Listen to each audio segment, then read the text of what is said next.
Foreign investors ने इस साल इंडियन सेकेंडरी मार्केट से लगभग 2 लाख करोड़ रुपए का आउटफ्लो किया है, लेकिन इसी टाइम में उन्होंने 55,000 करोड़ से ज्यादा पैसा आईपीओज में डाला है।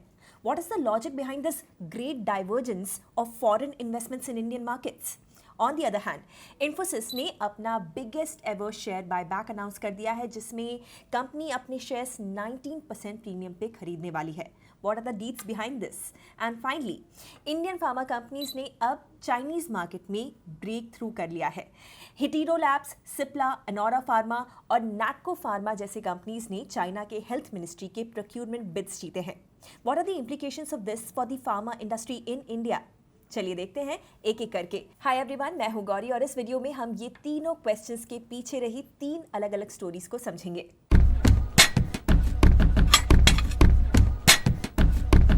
फर्स्ट स्टोरी में एक साइड दलाल स्ट्रीट पे फॉरेन इन्वेस्टर्स सेलिंग स्प्री पर हैं, लेकिन दूसरी तरफ एफआईआईज की आईपीओज में बिडिंग फ्रेंजी भी चल रही है। तो फॉरेन इन्वेस्टर्स इंडिया पर बुलिश हैं या बेरिश? Truth is both. देखिए, पहले तो एफआईआई में कुछ शॉर्ट टर्म हेज फंड्स होते हैं जो मैक्रो ट्रेड्स और ग्लोबल न्यूज़ के बेसिस पे रिएक्ट करते हैं, और कुछ होते हैं सॉवरेन फंड्स, पेंशन फंड्स जैसे लॉन्ग टर्म इंस्टीट्यूशनल इन्वेस्टर्स जो इंडिया के लॉन्ग टर्म ग्रोथ पे बेट करते हैं। तो सेकेंडरी मार्केट में जो सेलिंग दिख रही है आपको, वो शॉर्ट टर्म हेज फंड्स की वजह से है जो करंटली ग्लोबल मैक्रो ट्रेंड्स को फॉलो कर रहे हैं, like China reallocation trade, AI driven stock frenzy in the US. और इंडिया उनके पर्सपेक्टिव से अभी एक अंडर परफॉर्मिंग एआई मार्केट है, so they are booking profits here and rotating capital elsewhere. इसके बारे में हमने कल के वीडियो में डिटेल में बात की थी। लेकिन जहां बात आती है प्राइमरी मार्केट की, यानी कि आईपीओस की, वहां पे जो एक्शन हो रहा है वहां पर लॉन्ग टर्म प्लेयर्स सीन में आ जाते हैं जो न्यू एज सेक्टर्स में अर्ली एंट्री लेना चाहते हैं। इसमें एक और एंगल है वैल्यूएशन आर्बिट्राज का। सेकेंडरी मार्केट में वैल्यूएशंस कुछ टाइम से स्ट्रेच थी। कॉर्पोरेट अर्निंग्स में स्लो डाउन, रुपी डेप्रिसिएशन, टैरिफ्स और ग्लोबल अनसर्टिनिटी ने मिलकर एक टाइम करेक्शन क्रिएट कर दिया था। सो एफआईआईज ओवर वैल्यूड स्टॉक्स में प्रॉफिट बुक करके आईपीओस और क्यूआईपीस जहां पर वैल्यूएशंस रिलेटिवली रीजनेबल लग रहे थे वहां पर एंटर भी कर रहे हैं।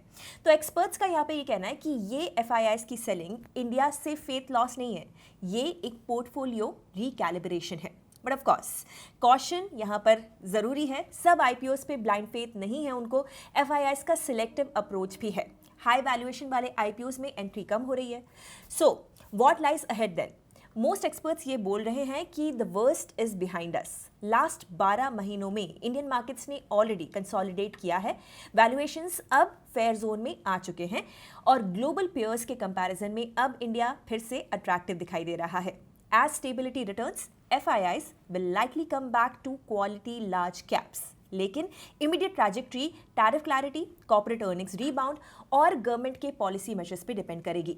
सेकेंड स्टोरी में इन्फोसिस 18,000 करोड़ रुपीस का शेयर बायबैक कर रही है, जो इनका 4th बायबैक है and it is the largest ever buyback. Company 10 crore equity shares खरीदेगी जो रफली 2.41% of its total paid up equity capital है, and the buyback price is set at 1800 rupees पर शेयर। जब ये अनाउंसमेंट हुआ था तब ये प्राइस मार्केट रेट से 19% प्रीमियम पे था और वेंसडे के क्लोज से भी लगभग 16% प्रीमियम है।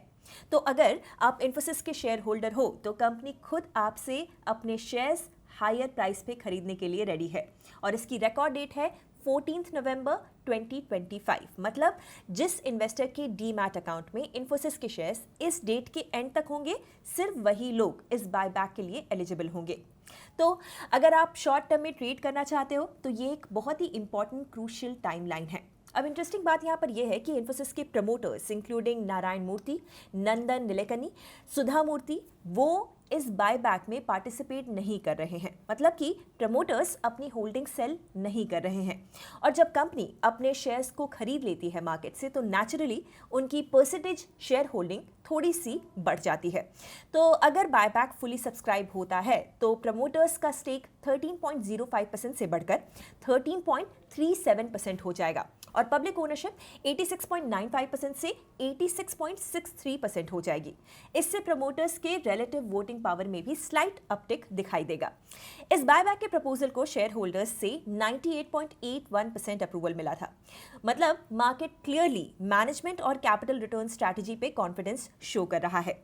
इन्फोसिस ने पिछले कुछ सालों में रेगुलर बायबैक्स किए हैं।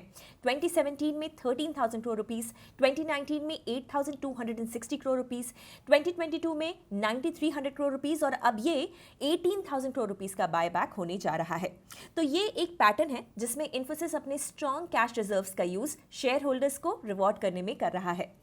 एक्सपर्ट्स के अकॉर्डिंग ये एक decent short term gain opportunity बन सकती है, लेकिन अगर आप थोड़ा लॉन्ग टर्म सोच रहे हो तो ये मूव ये मैसेज देता है कि इन्फोसिस अपनी बैलेंस शीट में कैश एफिशिएंटली यूज कर रहा है और बिजनेस फंडामेंटल्स में मैनेजमेंट का कॉन्फिडेंस स्ट्रांग है। थर्ड स्टोरी में मेजर इंडियन फार्मा कंपनीज ने चाइना हेल्थ मिनिस्ट्री के बिड्स विन किए हैं और ये अब फर्म्स चाइनीज हॉस्पिटल्स में बल्क जेनेरिक ड्रग सप्लाई करेंगी and this is a pretty big deal. China अपना health care system tightly control करता है। हॉस्पिटल्स के लिए मेडिसिन प्रोक्यूरमेंट एक सेंट्रलाइज्ड बिडिंग सिस्टम के थ्रू होता है जिसे वॉल्यूम बेस्ड प्रोक्यूरमेंट यानी कि VBP कहते हैं। अब जो कंपनी लोएस्ट प्राइस कोट करती है वो बिड जीत लेती है और उसे मेडिसिन सप्लाई के लिए एक fix number of provinces allot हो जाते हैं। अब यहाँ पर चैलेंज ये है कि VBP में मार्जिन्स सुपर थिन होते हैं, प्राइस कम होता है लेकिन volume massive, so it is a trade off between low price and high scale. और इस कंपेटिटिव सेटअप में इंडियन फर्म्स की विन एक सॉलिड स्ट्रेटेजिक ब्रेक थ्रू है और अब सिप्ला और हिटेरोडापागिल्फ लॉजेन के लिए जो एक एंटी डायबिटिक्स ड्रग्स है को सप्लाई करने वाले हैं। अनोरा फार्मा ने ऑक्सकार बैस्पाइन जो कि एपिलेप्सी का ड्रग है उसके लिए बिड जीत ली है। नाटको फार्मा ने ओलापैरिब जो एक एंटी कैंसर ड्रग है उसके लिए और डॉक्टर रेड्डीज की चाइनीज सब्सिडरी कुंशान रोतम रेड्डी फार्मा ने 4 अलग प्रोडक्ट्स के लिए कॉन्ट्रैक्ट सिक्योर किए हैं। ओवरऑल देखा जाए तो 55 ड्रग्स के लिए बिडिंग हुई थी, 272 कंपनीज पार्टिसिपेट कर रही थी और उनमें से इंडियन फर्म्स ने 7 प्रोडक्ट्स के कॉन्ट्रैक्ट्स विन किए हैं। अब ये जो स्टोरी है वो सिर्फ एक बिडिंग सक्सेस नहीं है लेकिन एक जियोपॉलिटिकल एंड ट्रेड स्टोरी भी है। देखिए, इंडिया चाइना ट्रेड का इक्वेशन थोड़ा स्क्यूड है। Bilateral trade around 119 billion US dollars जिसमें 100 बिलियन US डॉलर्स का इंडिया को ट्रेड डेफिसिट होता है। तो ये लेटेस्ट डेवलपमेंट इंडिया के ट्रेड इम्बैलेंस के लिए एक सिंबॉलिक विक्ट्री है। पर रियलिटी चेक ये भी है कि एज पर द एक्सपर्ट्स ये विन ल्यूक्रेटिव तो नहीं है, एटलीस्ट शॉर्ट टर्म में, बिकॉज VBP में जो प्राइसेस मिलते हैं वो लास्ट 10 साल के लोएस्ट लेवल्स पे हैं इस वक्त। सो इंडियन फर्म्स के लिए मार्जिन्स थिन होंगे, कॉम्पिटिशन ब्रूटल होगा और कॉस्ट लीडरशिप क्रिटिकल होगी। बट साथ ही VBP ही चाइनीज मार्केट में एंट्री का एक सिंगल गेटवे है। Right now around 10 Indian pharma firms actively China में बेस बना रही हैं with some setting up the local manufacturing units as well. तो फार्मा कंपनीज के लिए ये एक लॉन्ग टर्म प्ले दिखाई दे रहा है and this development could be the foot in the door movement for the long term opportunity that lies ahead. That's it for this video. Firstly, FII के India investments का great divergence actually India के market maturity का sign है। Short term traders exit ले रहे हैं पर long term believers IPOs के थ्रू इंडिया के ग्रोथ स्टोरी में और डीपली एंट्री ले रहे हैं। सेकेंडली, इन्फोसिस का 18,000 करोड़ रुपीस का बायबैक सिर्फ एक पे आउट नहीं है, ये एक कॉन्फिडेंस सिग्नल है इन्वेस्टर्स के लिए। प्रमोटर्स सेल नहीं कर रहे हैं, कंपनी खुद प्रीमियम पे शेयर्स को खरीद रही है और शेयर होल्डर्स इसको सपोर्ट कर रहे हैं। थर्डली, इंडियन फार्मा कंपनीज अब चाइना के डोमेस्टिक सप्लाई चेन में इंटीग्रेट होने की रेस में है। ये एक ट्रिकी मार्केट है, यस, पर अगर इंडियन फर्म्स कॉस्ट और कंप्लायंस में एज बना लेती हैं तो ये उनके लिए $1 बिलियन अपॉर्चुनिटी बन सकता है।